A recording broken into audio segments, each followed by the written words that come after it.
Did you know that across all marketing channels, the sales reps makes the biggest contribution towards the impactable sales? Having said that, the irony of the situation is that only 22% of pharma reps believe that their pain points are heard. How do I know this? I work with 4,000 field associates across the commercial, medical, patient services, and market access in US. My goal today is to leave you with some strategies that you can use to make the reps of the today into the trusted HCP advisors of the tomorrow. On the very onset, I want to take some examples where the innovation has really come from the field associates. So if you look at the first example, you may believe that when the virtual sample signature capability came up, you may think that it came as a result of COVID. But it was really listening to some of the reps who were face-to-face but could not find the HCP because they were behind the glass doors, even on a face-to-face interaction. This capability was turned on to give them the access. It was solving the problem for the access. I know we were beating up Google yesterday a lot, so I thought I'll kind of balance it out. The second example is where, post-COVID, we were sending a lot of our reps on the field to fill the surveys and basically tell if the access to the HCP offices is opening up or not. And we listened to one of the very smart rep, and he basically said, guys, can you not somehow look at the traffic data on the streets in the cities? And how COVID was opening up in US, it was very different and unique in each state, the red, blues, right, and like if you talk about the states, which is the red and the blue, they open up at a different pace. So all we had to do was to go to the Google map data and look at the traffic patterns, and then based on that, we could come up with a very balanced call plan where we could say the rep in Texas, you need to do so many of your face-to-face versus the virtual calls, and then accordingly we could go and balance it out for the others. The third example is tied to the R&D, and this is where we had a product for which we were looking for subjects to enroll so we can get the study out into the next stage. And we had our booths in the usual and the highly populated states of the cities, I would say New York, Chicago, LA, but we were not successful. And that is when the idea came from one of the MSL. And they said, guys, can you not use the Google search data? And that is where we started to look at the Google search data with the specific aspects of the disease state and the zip code from where the search was done. And using that search data, we could then go into the remote areas of the Mississippi and Arizona, and that is where the hub was for those specific, say, patient population, and we could get them to enroll and get the study out. The point I'm trying to make is that if you really listen to the field associates, there is a lot of innovation. There is a lot of pull-through that you can do in your strategies. While examples are great, I think it's also very important for us to look at how the HCP engagement is evolving. And it's important to know that because we need to know where the HCP is going. Because only if we know where they're going, we know where we can meet them. Now, if you look at, there is the HCP pattern that's going around, right? Hybrid is the new standard.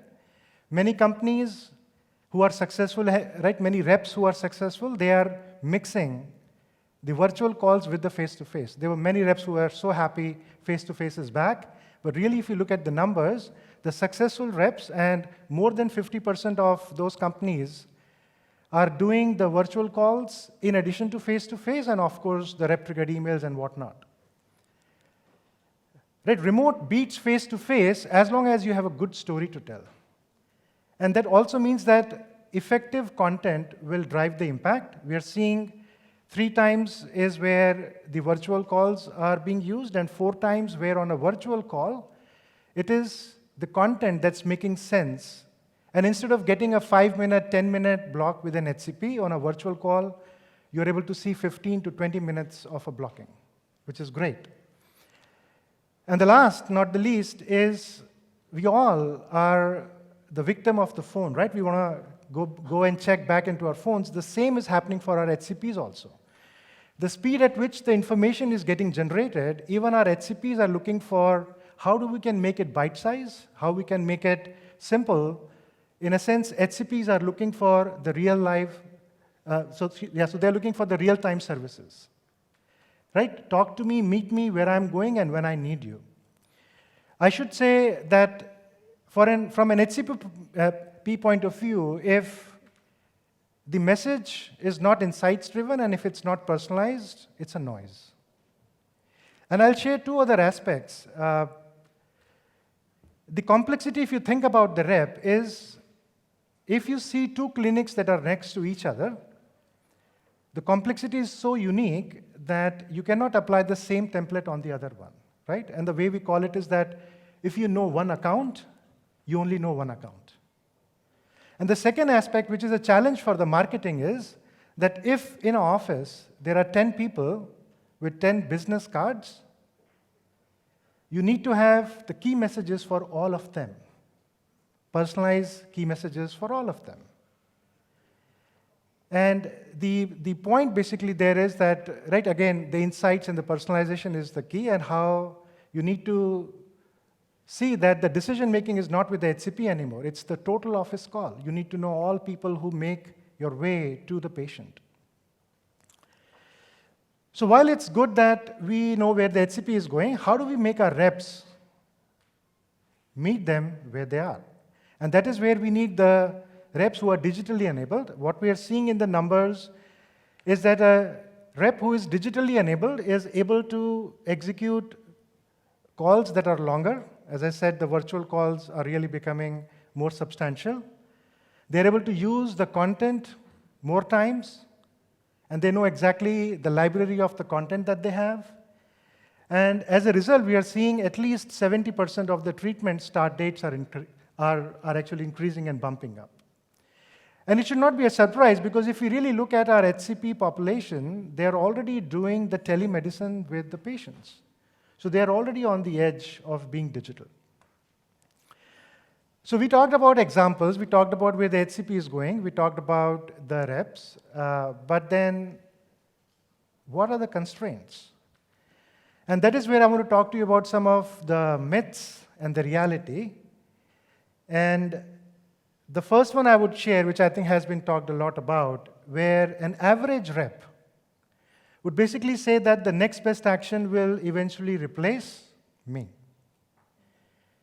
But the constant reality that we need to be able to tell, and the rep of the future would basically say, is that the next best action capabilities are to complement, to enhance the sales specialist hard work, keeping them ahead of the competition, not to replace them. And if you really see about, right, the human-to-human connection is not going to be replaced. There is a reason why we are all here in person. And it's not that the AI will replace the human. It is the human that is using the AI will replace the human that is not. The next myth is about the next best action is a set of multi-channel tactics that sales specialists already use. So what's new about it? Right? What is the big gung-ho about the next best action? And the reality where the rep of the future would understand is that the next best action facilitates omnichannel, orchestration, personalization, insights-driven, all of that keywords that we talk about. I know that in some of the sessions there was this question asked, so I must share this, an aspect or a use case for a personalization. So for instance, what you could do is you could look at your HCP population, and based on the brand, and if there is a need for it, because, right, like doing personalization is also costly, you could put your HCPs into the segments of autopilot, copilot, and fighter pilot. And the co-pilot could be an HCP who better understands the patient story, right? They are more resonating to what the patients are going through, and if they know about that in terms of the efficacy messages, they are better to respond to that.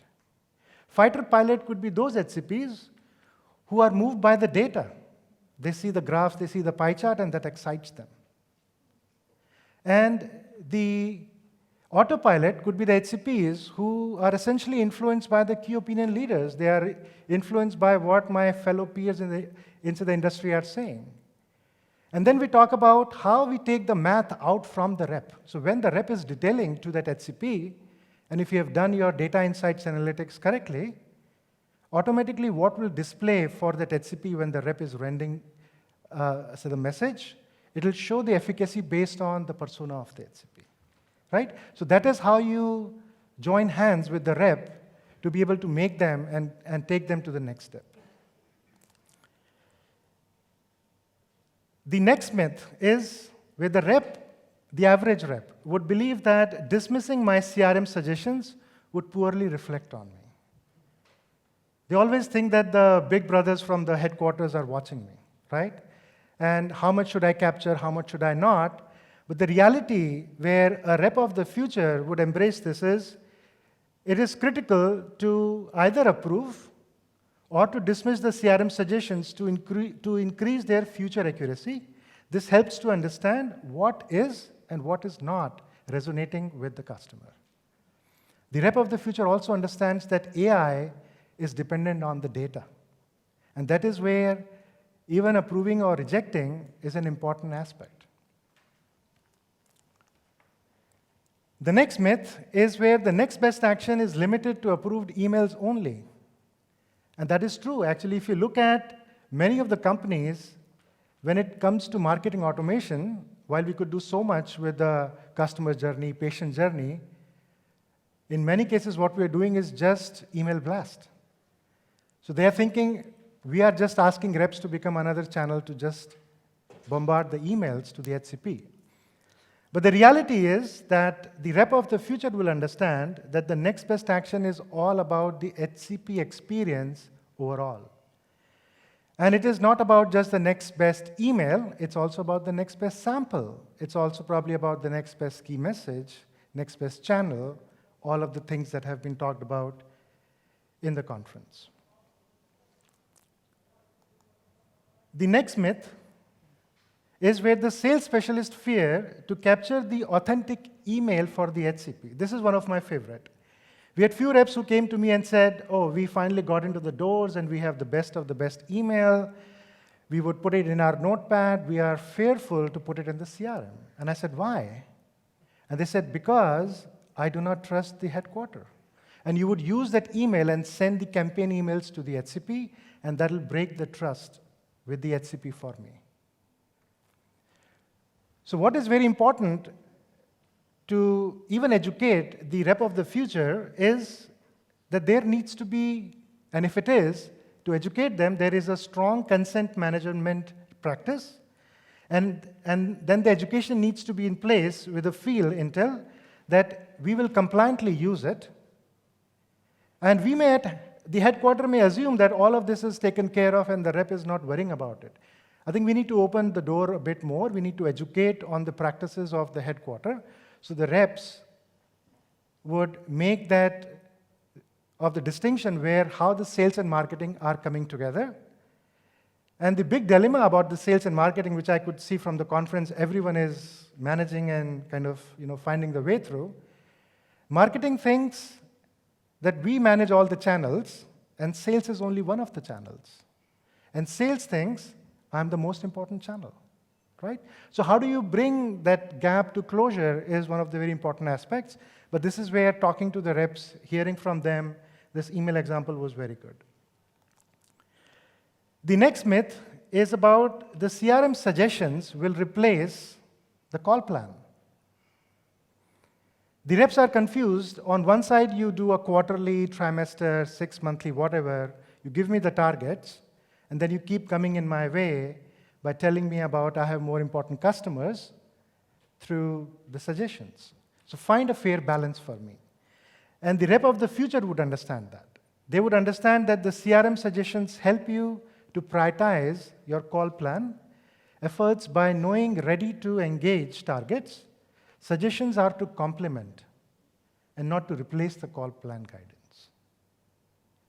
right? Talking through all of these things have been very important for us.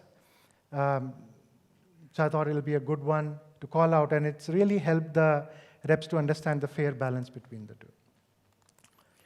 The next myth is, again, tied to the next best action or capturing the key messages. An average rep would say that recording a negative sentiment to key messages in the CRM will reflect poorly on me.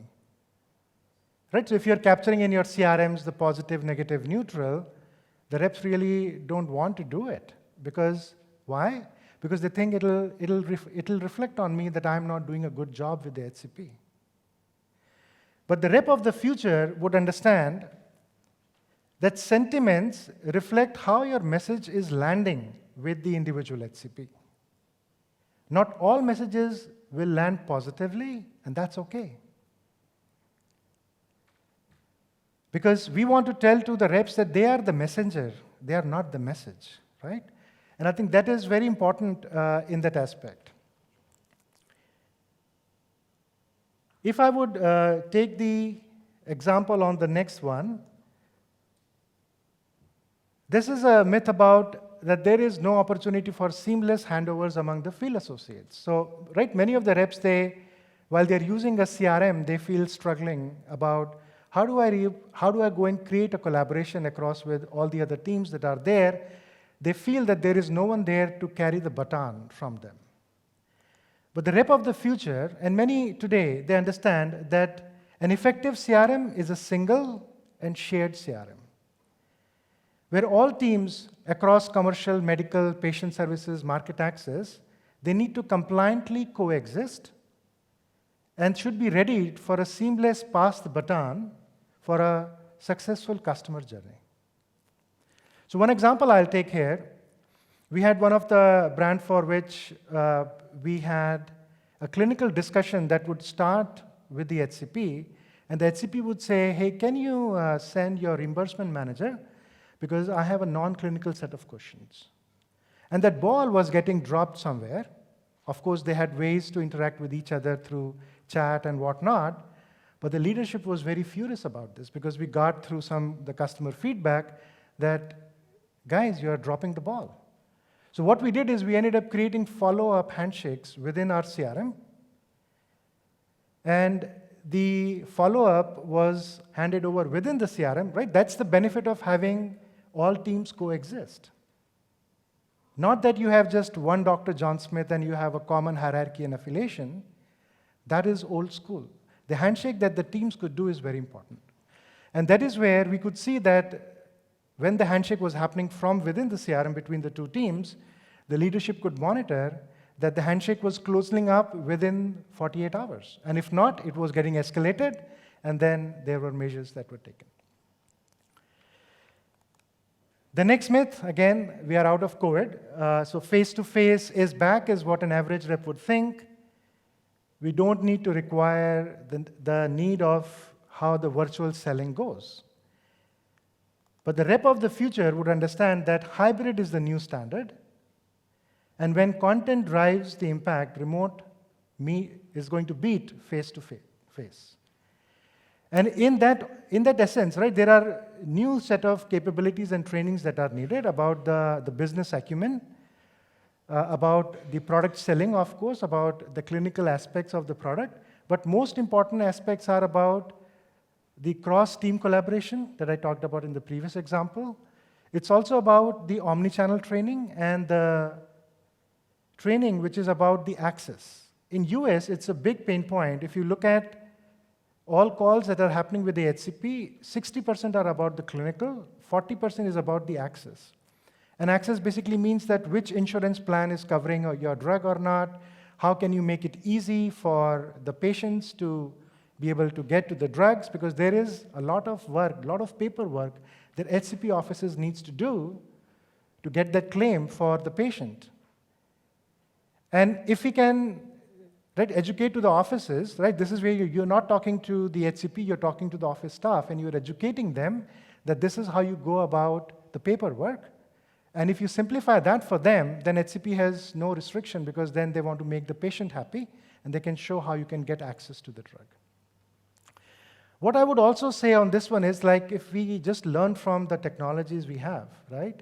And there are two important things that the technology of TikTok and GPT has actually taught us.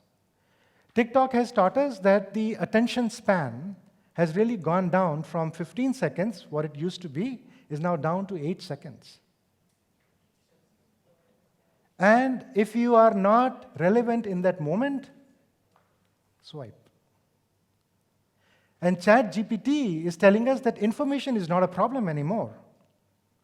It is the beauty of asking the right question. That is the skill that people need to know.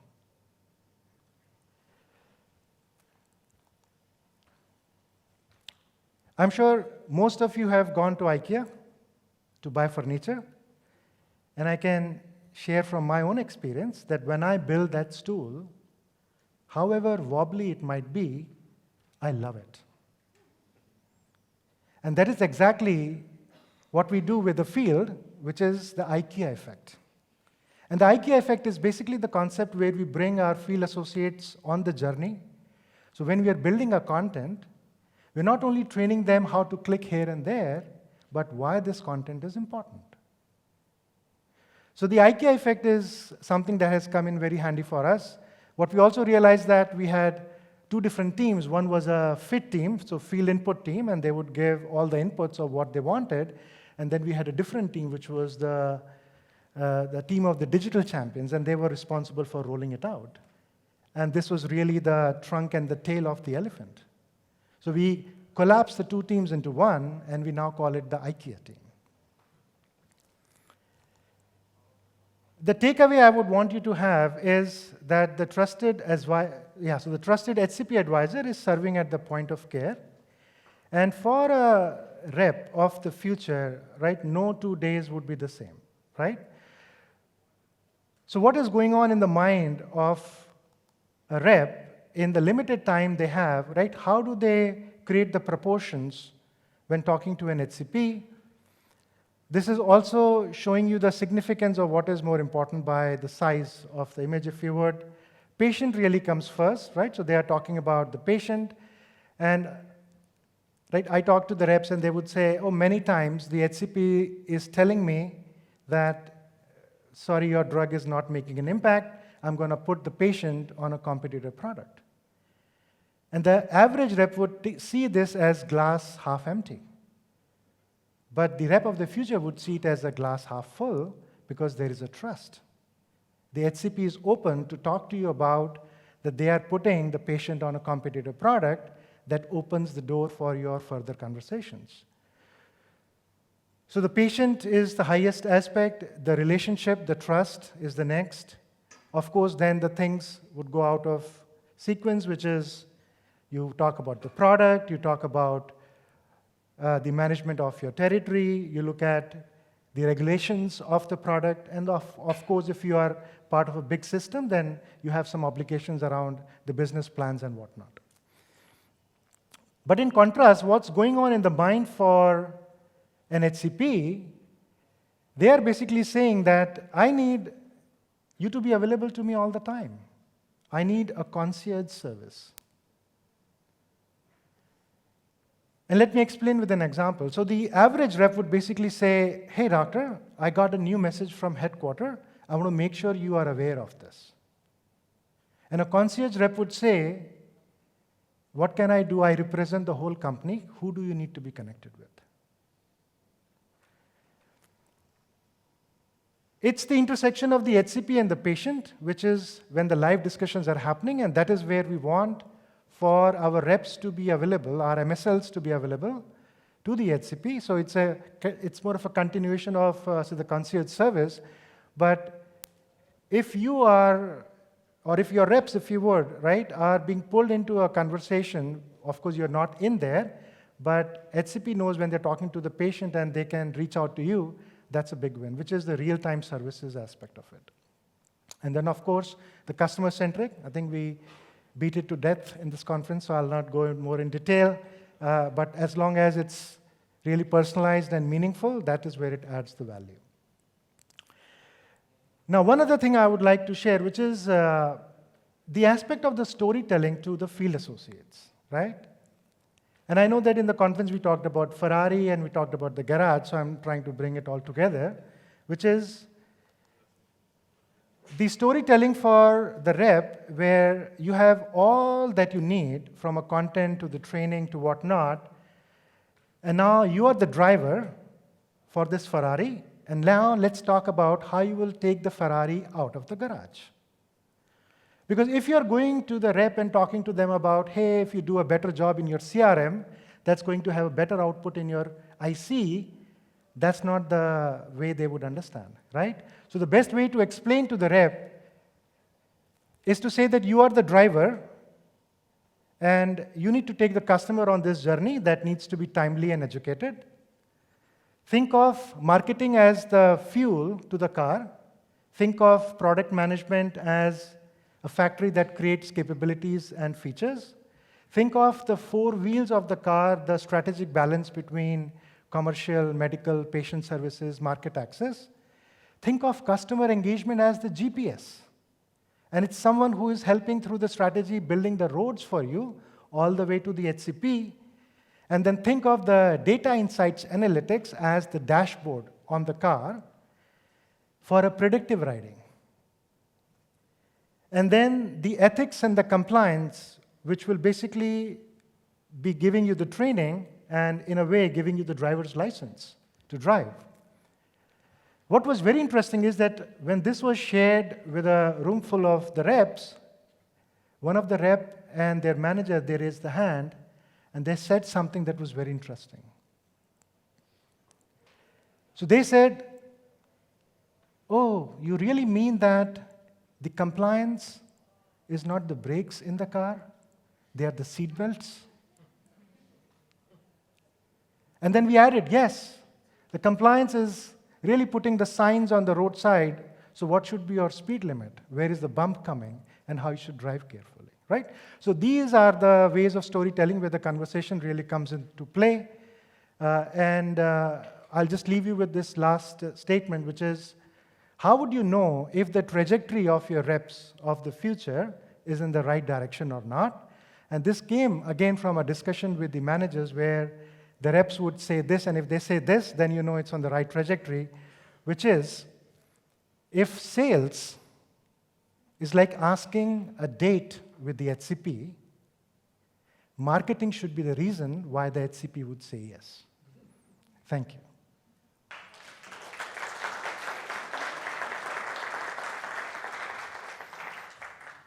Any questions? Do we have time for it? Or okay. Thank you.